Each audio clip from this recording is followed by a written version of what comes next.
Here we go. So what is a right angle? What is an acute angle? And what is an obtuse angle? Right angle, you probably know. Right angles are just exactly like what you see at a square. Okay, it's like a perfect L shape. What is an acute angle? You want to think about it as like, oh, it's a cute little angle. It's smaller than a 90-degree angle. And then an obtuse angle is anything greater than a 90-degree angle. So like this distance in here. Greater than 90, less than 180.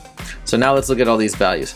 So first of all, A is obviously right? 90 degrees is exactly a right angle. It looks like a right angle.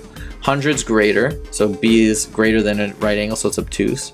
C is less than 90, 60, so it's acute. It's a cute little angle. And then D is also greater than 90, so it's also obtuse.